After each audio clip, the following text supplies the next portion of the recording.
joining us. Out here on our very little pedestal I can hold him forward.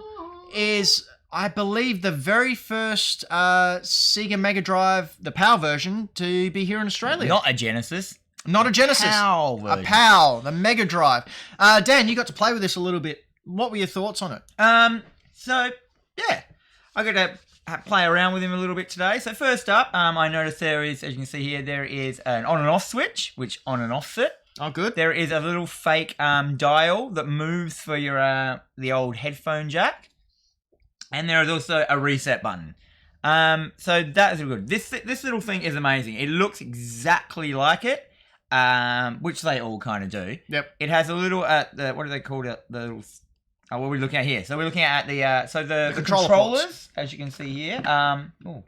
USB, and the controllers are beautiful as well. They're very, very, very solid. And much like the Nintendo And you can classics, see here we have a HDMI out, and much like what all the other minis, and then your power is like the DCM, but it's a micro USB. Yeah. So you don't have to worry about step downs. HDMI branding on the old back of it there.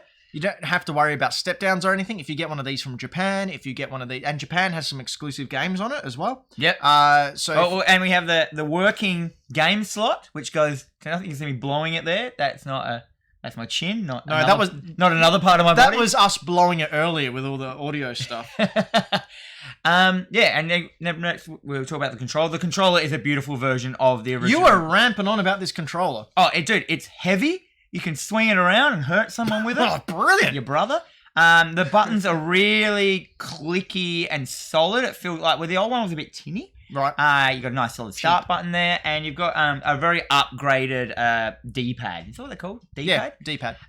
This is probably the best version of the controller. And it's got a nice long cord on it, as opposed to, what was the one that came out with the real short ones? That was the NES. That was so weird. That was our anus. And with also our Sega branded HDMI cable, as you can see here, which I'm trying to get in shot here earlier at the start of the show.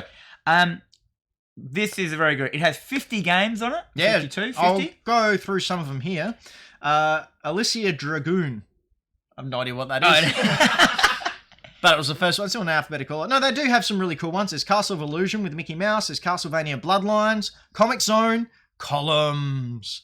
There's a Contra game on there. You got Goals and Golden Goose. Axe, mate. Golden Axe. You got the Willy Wars, Mega Man. Dude, Gunstar Heroes. That game's like such a good game. It's like so expensive. It's got Road Rash on here. Yeah, Road Rash. You love Road Rash. I do love Road Rash. It's got Sonic the You can just see me Hedgehog. fingering the slot. You got Special Champion Edition of Street Fighter 2, the inferior version, much like everything. Streets of Rage, Wonder Boy in Monster World, and another Mickey Mouse Donald Duck game. Yeah, there's a whole bunch of them on there. I don't have the exclusives for the NTSC ones, though. Sorry, you have to look them up. I think that's all I've got for footage, Braden. Yeah. But yeah, so this thing, it's also cheaper than all the other ones, weirdly enough. How much is it? It comes with 2 controllers. I don't actually know the price in Australian, but I know that the American ones are cheaper than the other ones, kind of thing. But it's a good little solid unit. When does it come out? Comes out September. So we're very, very privileged, and thank you very much to our contact, who Sega. was our contact at Sega. A contact at Kojima's house. This is actually Kojima's one. Yeah, he just gave it to us. I'm gonna put this Thanks, other, Kojima. This other little joke one. Anyway, Dan, overall, would you get this if it wasn't given to you? Yeah. There's no reason not to get this one. It's got a lot of games on I it. have a reason. Sega blows.